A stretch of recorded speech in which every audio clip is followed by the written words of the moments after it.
sasabihin ka? Oo, daldal talaga. Gusto na magsalita. Kasi nakagala. Oo, aba, nakagala yun.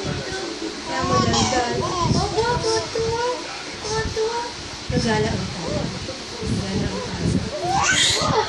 Nasa food. Nasa food ang baby namin.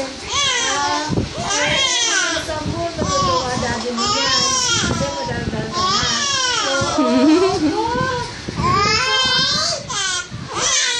Aba, ano kain mo? Ano kain mo? Kaya napadaldal ng daldal yun. Walang tahimik kanina, no?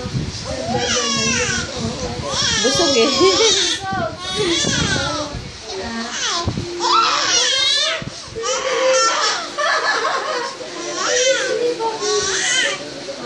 Gusto mo sa lamin si Mamita? Kaya ako nagdaldal. Gusto mo sa lamin si Mamita?